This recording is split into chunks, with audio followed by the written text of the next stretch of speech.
नमस्कार, वंदे मातरम प्यारे साथियों। मैं विक्रम वर्मा आपका तहे दिल से स्वागत करता हूं आपके अपने YouTube channel online study with Vikram पर।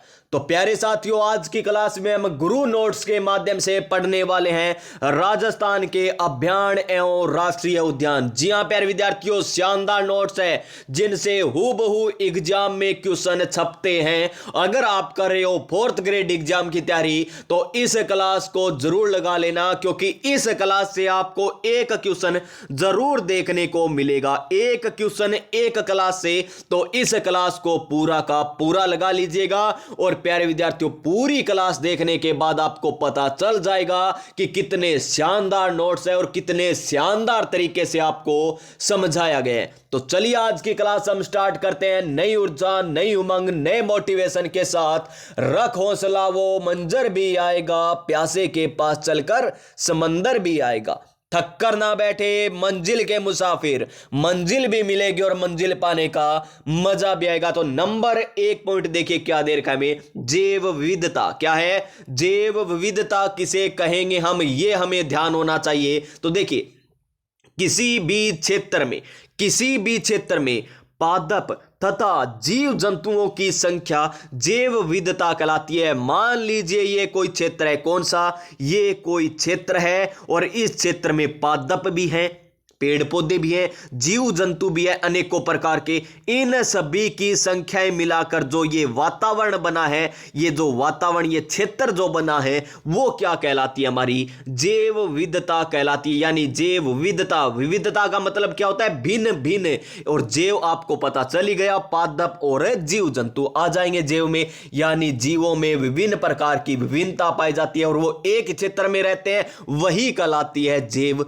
विविधता। और इसकी 2 विधियां हैं, ये विधियां इंपॉर्टेंट हैं और 3rd ग्रेड के एग्जाम में पूछी गई थी पिछली बार। तो अध्यापक में 2nd ग्रेड के भी एग्जाम में ये क्वेश्चन पूछा गया था, तो अब की बार ये 4th ग्रेड के भी एग्जाम में आ सकता है। और क्वेश्चन किस प्रकार आएगा कि निम्न में से कौन स्वस्थाने हैं, निम्न में से कौन परस्थाने हैं। तो सर ये है क्या स्वस्थाने, परस्थाने? तो चलिए इनकी हम बातें कर लेते हैं। है क्या ये स्वस्थाने, परस्थाने?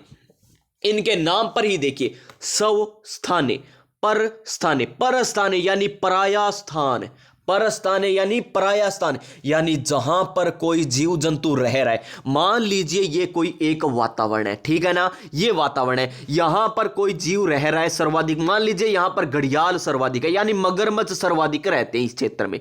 तो हम क्या करते हैं, इसी स्थान पर, जो अभी जहां पर मगरमच्छ निवास कर रहे हैं, उसी स्थान पर उनका निवास के लिए हम बेहतरीन सुविधा उपलब्ध करवा देते हैं। इसी स्थान पर जहां पर ये रह रहे हैं, तो उस स्थान को हम कहते हैं स्वस्थाने। यानी उसी जगह पर उनके अनुरूप वातावरण देना। वहां पर चाहे वो कोई भी जानवर हो, कोई भी जंतु हो, उनके अनुरूप वातावरण क्या करना, उत्पन्न करना, वही कहलाता है स्वस्थाने। और इन्हीं जीव जंतुओं को अन्य स्थान पर ले जाना। मान लीजिए यहां पर मगरमच्छ के लिए उचित स्थान होता, तो हम मगरमच्छ को क्या करते, यहां से लेकर इस स्थान पर ले आते मगरमच्छों को। ये लीजिए, मगरमच्छ हो गया, घड़ियाल हो गया, तो इन स्थान पर ले आते, तो ये कहलाता परस्थाने। ये स्थान क्या कहलाता, परस्थाने। और उसी जगह पर हम उसके लिए कोई जगह इंपॉर्टेंट बना देते हैं, तो वो कहलाता है स्वस्थाने। तो आपको पता चल गया होगा कि स्वस्थाने क्या है, परस्थाने क्या है। स्वस्थाने क्या है, परस्थाने क्या है। तो इसके अंतर्गत देखिए, स्वस्थाने के अंतर्गत क्या आता है, राष्ट्रीय उद्यान आता है, अभयारण्य आता है, बायोस्फीयर रिजर्व आता है, टाइगर रिजर्व आता है, और हॉटस्पॉट भी आते हैं इसके अंदर। और परस्थाने के अंतर्गत क्या आता है, चिड़ियाघर आ गया, और क्या, या कोई बंद आवास आ गया, या अन्य कोई आवास आ गया, वो क्या कहलाता है, परस्थाने कहलाता है। तो स्वस्थाने क्या होता है, परस्थाने क्या होता है, ये आपको समझ में आ गया होगा। तो अब यहां से टॉपिक स्टार्ट होने जा रहा है राष्ट्रीय उद्यान और अभयारण्य, जहां से 100% क्वेश्चन आपसे पूछा जाएगा मेरे प्यारे साथियों। तो देखिए यहां पर क्या कह रहा है एग्जामिनर। तो देखिए एक तरफ हमें क्या दे रखा है, एक तरफ हमें दे रखा है राष्ट्रीय उद्यान, दूसरी तरफ हमें अभ्यारण्य दे रखे। राष्ट्रीय उद्यान के ब्रैकेट में क्या लिख रखा है, 3, यानी राजस्थान में कितने राष्ट्रीय उद्यान है, तो राजस्थान में है 3 राष्ट्रीय उद्यान। कौन कौन से, रण के द्वार, ये आपको ट्रिक याद रखनी है। राजस्थान में कितने राष्ट्रीय उद्यान, तो आप कहोगे कि रण के द्वार। कितने हैं, रण के द्वार। कितने हैं, रण के द्वार, यानी रण के द्वार, यानी 3 राष्ट्रीय उद्यान है। कितने, 3 राष्ट्रीय उद्यान है। और देखिए ये राष्ट्रीय उद्यान होते, इनके नियंत्रण में कौन है, केंद्र सरकार के नियंत्रण में होता है। राष्ट्रीय उद्यान पर केंद्र सरकार का नियंत्रण होता है। और प्राकृतिक आपदा आने पर पादपों को बेचा नहीं जा सकता, बेचा नहीं जा सकता। और अभ्यारण्य में क्या होता है, इस पर राज्य सरकार का नियंत्रण होता है। अभ्यारण्य और राष्ट्रीय उद्यान में अंतर पता चल गया ना। राष्ट्रीय उद्यान पर तो केंद्र सरकार का नियंत्रण होता है और अभ्यारण्य पर राज्य सरकार का क्या होता है, नियंत्रण होता है। अभ्यारण्य कितने राजस्थान में, 27। राष्ट्रीय उद्यान कितने, 3। राष्ट्रीय उद्यान कितने, 3। कौन कौन से, रण के द्वार।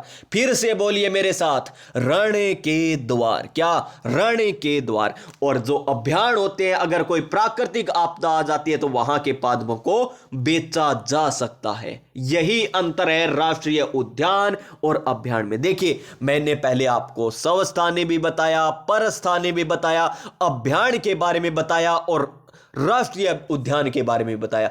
तो यह बताना कोई जरूरी नहीं है, लेकिन आपका एग्जाम है 4th ग्रेड का, तो कॉमन बातें भी तो पूछी जा सकती है, इसीलिए मैंने ये थोड़ी बातें बताई है। अन्यथा मैं इस टॉपिक को यहीं से भी स्टार्ट कर सकता था। राष्ट्रीय उद्यान कितने, 3।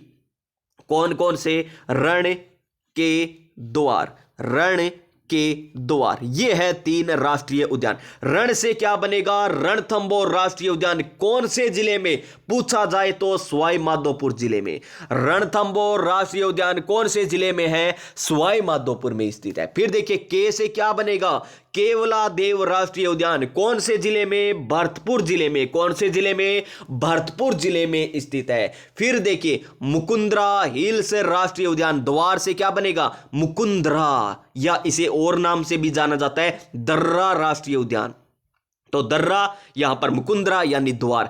ये राष्ट्रीय उद्यान कहां पर, कोटा, बूंदी, चित्तौड़गढ़, झालावाड़ में फैला हुआ है। ये जिले भी पूछे जाते हैं। मैंने आपको 3 राष्ट्रीय उद्यान बताए। कौन कौन से बताए, रण के द्वार बताए, जो कौन कौन से जिले में है, रण से रणथंभौर सवाई माधोपुर जिले में है।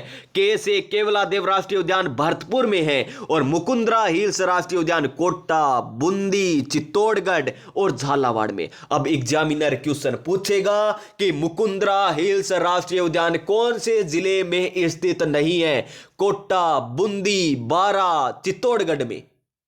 तो कौन सा में नहीं है। आप सोचोगे कि मुकुंदरा तो हाड़ौती प्रदेश में आता है, आप फटाक से लगा कर आओगे कि चित्तौड़गढ़ में नहीं है, लेकिन मुकुंदरा हिल्स राष्ट्रीय उद्यान तो चित्तौड़गढ़ में फैला हुआ है। तो याद रखिए, कोटा, बूंदी, चित्तौड़गढ़ और झालावाड़ में तो फैला हुआ है, लेकिन 12 जिला इसके अंतर्गत नहीं आता, पूछा जाएगा और ऑप्शन में 12 ही आपको मिलेगा मेरे प्यारे साथियों। तो पता चल गया कौन से जिले में है और कौन कौन से राष्ट्रीय उद्यान है। अब चलिए हम इनकी बातें करते हैं कि ये बने कब थे। ये बना 1980 में, ये बना 1981 में, ये बना 2012 में। इनकी व्याख्या हम आगे देखेंगे। क्या देखेंगे, आगे। और यहां पर बाघ परियोजना वर्तमान में कितनी हो चुकी है, 5 हो चुकी है, 4 को काट दीजिए। बाघ परियोजना आगे आएगी तब मैं आपको बता दूंगा, लेकिन फिर भी एक बार क्या कर लेते हैं, थोड़ा सा रिवाइज कर लेते हैं ना बाघ परियोजना का। वैसे मैंने आपको संपूर्ण भूगोल करवा रखी है, फिर भी आपको मैं दोबारा से करवा रहा हूं 4th ग्रेड एग्जाम के लिए। और आपको प्रीवियस ईयर क्वेश्चन भी करवाए जा रहे हैं, जाकर उन क्लासों को जरूर देखिएगा।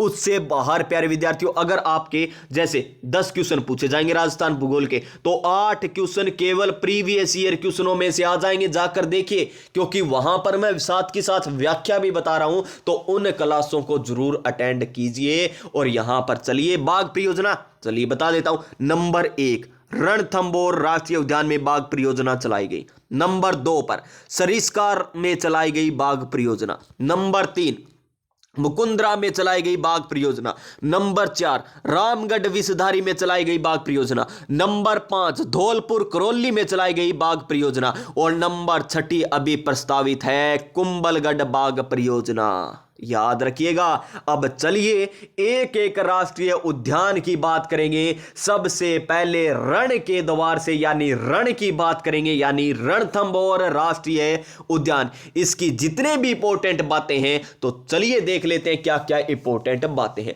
रण से रणथंभौर, तो इसको अभयारण्य का दर्जा दिया गया सन 1995 में, नहीं 55 में, सॉरी, कब दिया गया? 1955 में इसे अभयारण्य का दर्जा दिया गया।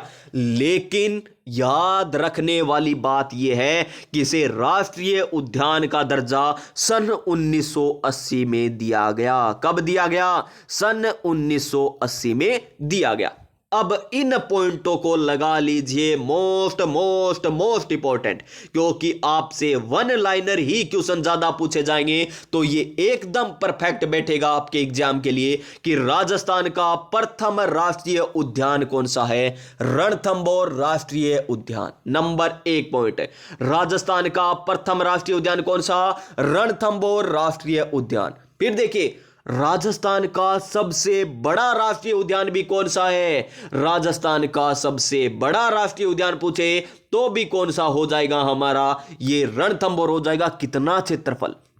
282 वर्ग किलोमीटर स्क्वायर, यह है इसका क्षेत्रफल। सबसे बड़ा राष्ट्रीय उद्यान।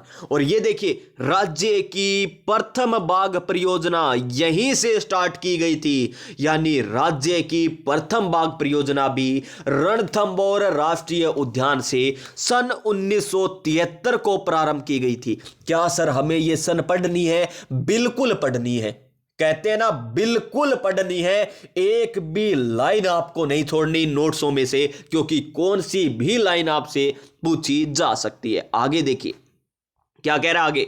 अरावली व विंध्याचल के संगम पर, अरावली और विंध्याचल जो पर्वत है उनके संगम पर यह बना हुआ है। इसे कहते हैं भारतीय बाघों का घर, यानी बाघों का घर कह दीजिए या बाघों का स्वर्ग स्थल कह दीजिए। रणथंभौर को कहा जाता है राष्ट्रीय उद्यान को। फिर देखिए इसी जगह, इसी राष्ट्रीय उद्यान में चलाया गया इंडिया इको डेवलपमेंट प्रोजेक्ट। क्या चलाया गया? इंडिया इको डेवलपमेंट प्रोजेक्ट की शुरुआत की गई। कब की गई? 1966-67 और यहां पर 1996-97 में। आगे देखिए यहां पर ये जो टाइगर परियोजनाएं स्टार्ट की जा रही है, कितनी है? वर्तमान में 5 है, 6ठी प्रस्तावित है। तो देखिए यहां पर टाइगर मैन ऑफ इंडिया भी कहा जाता है कैलाश आंकला। क्यों कहा जाता है? क्योंकि इन्होंने बाघों के संरक्षण के लिए अहम भूमिका निभाई है, तो इस कारण इन्हें कैलाश आंकला जी को क्या कहा जाता है? टाइगर मैन ऑफ इंडिया कहा जाता है। और रणथंभौर में देखिए यहां पर 2008 में हेलीपैड के द्वारा यहां से सरिस्का में बाघों का स्थानांतरण, यानी यहां से सरिस्का में बाघों को भेजा गया, तो इस कारण यह चर्चा में आया था। मछली नामिक बाघिन है ना T16, रणथंभौर की क्वीन या lady of the lake crocodile killer, ये यहीं पर है। कहां पर? रणथंभौर में। और देखिए लाइफ टाइम अचीवमेंट अवार्ड भी मछली नामक बाघिन ने जीता था। मछली नामक बाघिन ने लाइफ टाइम अचीवमेंट अवार्ड जीता था, जो यहीं पर रहती थी। कहां पर? रणथंभौर में। और कृष्णा नामक मछली भी यहीं पर रहती थी। और क्या है? और यहां पर देखिए रणथंभौर टाइगर रिजर्व में रामसागर तालाब, गिलाई तालाब, मलिक तालाब और मानसरोवर तालाब स्थित है। कहां पर? रणथंभौर में। और यहां पर दर्शनीय स्थल देख लीजिए रणथंभौर में। त्रिनेत्र गणेश मंदिर आपको देखने को मिलेगा, 32 खंभों की छतरी मिलेगी, जोगी महल जो माधव सिंह के द्वारा बनाया गया था वो मिलेगा, सीताफल और धोकवन सर्वाधिक मिलेंगे, और लाल सिर वाले तोते और काला गरुड़ आपको कहीं नहीं मिलेगा, केवल रणथंभौर में मिलेगा। कुकुर घाटी यहां पर मिलेगी, और झूमर बावड़ी आरटीडीसी होटल भी यहां पर आपको मिलेगा। ये बातें हैं किसकी? रणथंभौर की। एक बार रिवीजन मारिए, क्या फिर से रिवीजन मार लीजिए। रणथंभौर राष्ट्रीय उद्यान, रण से हमने याद किया था रणथंभौर राष्ट्रीय उद्यान। क्या याद किया था? रणथंभौर राष्ट्रीय उद्यान को हमने याद किया था। देखिए रणथंभौर 1955 में इसे अभयारण्य का दर्जा दिया गया, फिर 1980 में इसे क्या बना दिया गया, राष्ट्रीय उद्यान बना दिया गया। रणथंभौर राष्ट्रीय उद्यान क्या है, क्षेत्रफल की दृष्टि से सबसे बड़ा राष्ट्रीय उद्यान जो 282 वर्ग किलोमीटर स्क्वायर पर फैला हुआ है। और राजस्थान का क्या है, ये पहला राष्ट्रीय उद्यान है। और राजस्थान की पहली टाइगर प्रोजेक्ट यानी टाइगर परियोजना रणथंभौर में सन 1973 में शुरू की गई थी, सन 1973 में शुरू की गई थी। और ये अरावली और विंध्याचल की पहाड़ियों पर के संगम पर स्थित है। कौन सा, रणथंभौर। यहीं पर क्या है, जोगी महल है। यहीं पर क्या है, जोगी महल। मछली नामक बागिन यहीं पर है, मछली नामक बागिन, कर्सना नामक। और क्या देखा हमने, यहां पर सर्वाधिक सीताफल देखे, 32 खंभों की छतरी और त्रिनेत्र गणेश मंदिर। क्योंकि त्रिनेत्र गणेश मंदिर कहां पर, सवाई माधोपुर। और रणथंभौर भी कहां पर है, सवाई माधोपुर में स्थित है। और हमने बातें क्या देखी, ये इंपॉर्टेंट है कि राम सागर तालाब, गिलोय तालाब, मलिक तालाब और मानसरोवर तालाब भी यहां पर स्थित है। तो समझ में आ गया होगा मेरे प्यारे विद्यार्थियों आप सभी को, टाइगर मैन ऑफ इंडिया किसे कहा जाता है, कैलाश सांखला जी को कहा जाता है। याद हो गया, बागों का घर इसे कहा जाता है, बागों का घर इसे भी कहा जाता है। इंडिया इको डेवलपमेंट प्रोजेक्ट की शुरुआत भी रणथंभौर से की गई थी। सभी को याद हुआ। तो चलिए नंबर 2 राष्ट्रीय उद्यान कौन सा, रण के बोले तो केवलादेव राष्ट्रीय उद्यान। लीजिए श्रीमान आपकी स्क्रीन पर आ चुका केवलादेव राष्ट्रीय उद्यान। निर्माण किशन सिंह के द्वारा करवाया गया। इसे अभयारण्य का दर्जा 1956 में, इधर रणथंभौर और लिख लीजिए साथ की साथ आपको याद हो जाए, रणथंभौर का अभयारण्य का दर्जा 1955 में। और एक साल बाद किसे दे दिया गया अभयारण्य का दर्जा, केवलादेव को दे दिया गया। याद हो गया ना, केवल इस प्रकार याद करेंगे। रणथंभौर को राष्ट्रीय उद्यान का दर्जा सन 1980 में मिलता है, तो इसे 1981 में राष्ट्रीय उद्यान का दर्जा मिल जाता है। रणथंभौर क्या था, प्रथम राष्ट्रीय उद्यान था, तो यह कौन सा हो जाएगा, दूसरा राष्ट्रीय उद्यान हो जाएगा। कौन सा, दूसरा। रणथंभौर क्या था, क्षेत्रफल की दृष्टि से सबसे बड़ा था, तो यह है सबसे छोटा। याद करवाने का तरीका देखिए, साथ की साथ कर रहे हैं। 1955 तो इधर 1956, इधर 1980 तो इधर 1981, इधर प्रथम तो इधर दूसरा, इधर छोटा तो इधर बड़ा, इधर बड़ा तो इधर छोटा। यानी इस प्रकार आप याद साथ की साथ इसको कर सकते थे। उसका कितना था क्षेत्रफल, 282 वर्ग किलोमीटर स्क्वायर था ना। और इसका देखिए 2, 8 तो सेम है, पॉइंट लगा दीजिए, 7, 3 कर दीजिए या 2 ही याद रख लीजिए आप, तो आपको याद रखना है। यानी 28.73 वर्ग किलोमीटर इसका क्षेत्रफल है। और ये मोस्ट इंपॉर्टेंट है प्यारे विद्यार्थियों, राज्य का प्रथम रामसर स्थल। इंपॉर्टेंट, स्टार लगा लीजिए। कितनी ही बार पूछा गया ये क्वेश्चन है, बार बार हर एक एग्जाम में पूछा गया। मुझे ऐसा क्यों पता है, क्योंकि मैंने आपको प्रीवियस ईयर क्वेश्चन करवा रखे हैं इस टॉपिक के। चाहे वो पटवार के एग्जाम में पूछे गए क्वेश्चन हो, चाहे आरएस में पूछे गए हो, चाहे first grade, second grade, college lecturer, school lecturer, वनपाल, वन रक्षक, पशु परिचर, सीईटी, कोई भी एग्जाम हो, राजस्थान पुलिस हो, सभी क्वेश्चन जो इस टॉपिक से पूछे गए करवा दिए आपको। और कौन कौन से टॉपिक करवा दिए प्रीवियस ईयर क्वेश्चनों में, भौतिक प्रदेश आपको करवा दिया, जलवायु करवा दी, मिट्टियां करवा दी, वन्य जीव अभ्यारण्य करवा दिया, और अपवाह तंत्र वाला टॉपिक भी हमारा कंप्लीट हो चुका है। और दोबारा कर रहे हैं हम, इससे पहले हम संपूर्ण भूगोल कर चुके हैं, फिर भी हम दोबारा कर रहे हैं प्यारे विद्यार्थियों। देखिए कितनी शानदार तैयारी चल रही है। और ये देखिए, राज्य का प्रथम रामसर स्थल, प्रथम रामसर स्थल जो 1 अक्टूबर 1981 को बना था। अब एग्जामिनर आपसे पूछ ले कि राजस्थान में कितने रामसर स्थल है, पूछ सकता है एग्जामिनर तो कैसे भी। तो कितने रामसर स्थल है, 2 रामसर स्थल है। कौन कौन से, एक तो हमारे स्क्रीन पर दे रखा है कि केवलादेव है, ठीक है गुरुदेव, हमें पता चल गया, एक तो केवलादेव है। तो दूसरा कौन सा है, प्रीवियस ईयर क्वेश्चनों में मैंने आपको बताया था, सांभर झील बताई थी ना, सांबर झील है दूसरी रामसर साइट राजस्थान में, जो कब बनी थी? सन 1990 में बनी थी। सन भी याद रखनी है आपको, ये तो 1981 में, ये 1990 में। यानी राजस्थान में दो ही रामसर साइट है, एक तो केवलादेव है, एक सांबर झील है। पहली केवलादेव तो 1981 में बनी और सांबर झील 1990 में बनी थी। आगे देखिए, इसे कहा जाता है पक्षियों का स्वर्ग या पक्षियों की प्रजनन स्थली। और रणथंभौर को क्या कहा जाता था? बाघों का घर कहा जाता था। रणथंभौर को बाघों का घर कहा जाता था। इसी कारण तो वहां से सबसे पहले बाघ परियोजना शुरू हुई है। ये थोड़ा कॉमन सेंस भी लगा लीजिए, क्योंकि बाघ परियोजना जहां से शुरू हुई है वहीं तो बाघ ज्यादा है, इसी कारण तो वहां से शुरू हुई है। और कब हुई थी बाघ परियोजना शुरू? 1973 से। साथ की साथ दोबारा, तिबारा, चौबारा, पंचारा, यानी जितनी बार रिवीजन होगा साथ की साथ उतनी बार हम करेंगे। और देखिए इसकी खास बात है, विश्व विरासत सूची में यह चयनित हुआ था 1985 में। कब हुआ? 1985 में यह हुआ था। अब देखिए वहां पर बाघ की चर्चा हो रही थी, तो टाइगर मैन यानी टाइगर यानी बाघ, टाइगर मैन किसे कहा गया था? कैलाश सांखला जी को कहा गया। यह है पक्षियों की स्वर्ग स्थली, यानी पक्षियों की चर्चा हो रही है। तो पक्षी वैज्ञानिक कौन है? तो डॉक्टर सलीम अली। प्रथम क्या है? जीव प्रयोगशाला, पक्षी जीव प्रयोगशाला खोली थी इन्होंने, डॉक्टर सलीम अली ने। और इसको यमुना जल समझौते के तहत जल को उपलब्ध होता है। यहां पर जल किससे उपलब्ध होता है? किसको? केवलादेव को। तो यमुना जल समझौते के तहत इसको जल की आपूर्ति होती है। और अनजान बांध बना हुआ है, बंद बारेठा बांध बना हुआ है। बताया था ना, बंद कर दो अब मोटर को, ट्रिक बताई थी आपको, बंद कर दो अब मोटर को, क्योंकि टंकी मां भर चुकी है। मां टंकी भर चुकी है, मोटर को बंद कर। तो यानी बंद यानी भर, यानी भरतपुर जिले में। कौन से जिले में? भरतपुर जिले में है जी। ये भी आपको मैंने बता रखा है। चकोर पक्षी यहां पर पाया जाता है। मेंथा और एंचा घास यहां पर पाई जाती है। जहां पर क्या है? साइबेरियन सार्स यहां पर क्या आ जाते हैं? फंस जाते हैं इनकी यहां पर मेंथा और एंचा घास में, और उनकी मृत्यु भी हो जाती है। और कुट्टू घास, कौन सी घास मेरे शहर साथियों? कुट्टू घास भी यहां पर पाई जाती है, जो किसकी पसंदीदा घास है? साइबेरियन सारन की, साइबेरियन सारस की है। और यहां पर आपको लाल गर्दन वाला भी क्या मिलेगा? लाल गर्दन वाले तोते भी मिलेंगे। और इसमें पाइथन पॉइंट्स पर अजगर धूप सेकते यहां पर राजस्थान, यानी पाइथन पॉइंट है यहां पर, वहां पर आपको अजगर भी मिलेंगे। और राजस्थान का दूसरा सर्प उद्यान भी यहां पर प्रस्तावित है। कहां पर है?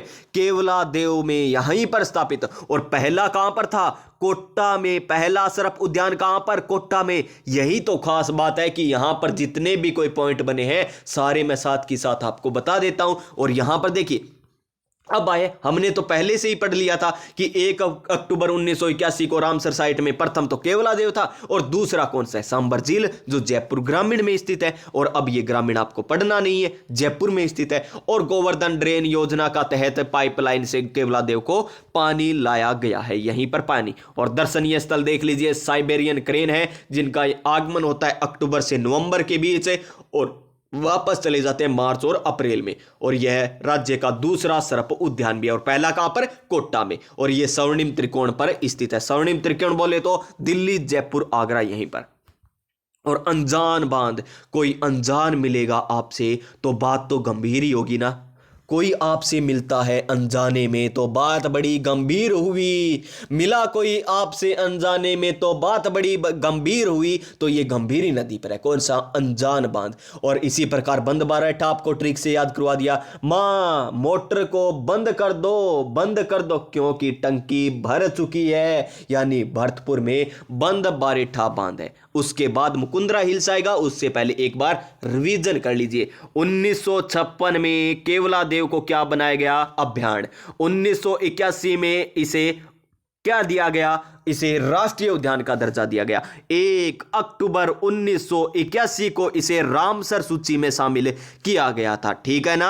और क्या याद रखना है जी, इसे 1985 में विश्व धरोहर सूची में भी शामिल किया गया। इसे पक्षियों का क्या कहा जाता है? स्वर्ग स्थल भी कहा जाता है। पक्षियों का स्वर्ग स्थल भी कहा जाता है। कौन से जिले में स्थित है? तो केवलादेव भरतपुर जिले में स्थित है। भरतपुर में स्थित है तो यहां पर बंद बारेठा बांध आ गया, अनजान अनजान बांध आ गया। अनजान बांध तो गंभीरी नदी पर बना हुआ है और बंद बारेठा भरतपुर जिले में स्थित है। और क्या है, यहां पर साइबेरियन क्रेन यानी सार्स पक्षी आते हैं और मार्च अप्रैल में वापिस चले भी जाते हैं। और इनकी यहां पर पशु जो मनपसंद घास होती है वो यहां पर मिलती है। इसी कारण यहां पर आते हैं। कौन सी घास?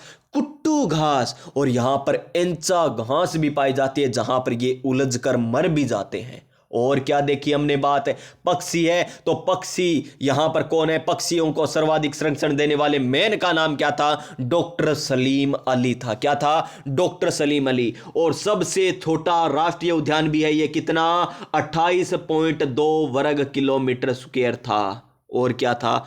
दूसरा राष्ट्रीय उद्यान है। अब चलेंगे तीसरे राष्ट्रीय उद्यान पर। कौन सा? मुकुंद्रा हिल्स राष्ट्रीय उद्यान, जो कहां पर? कोटा, बूंदी, झालावाड़, चित्तौड़गढ़ में स्थित है। कोटा, बूंदी, कौन सा? कोटा, बूंदी, झालावाड़, चित्तौड़गढ़। यहां पर 12 नहीं है, इसको याद कर लीजिए।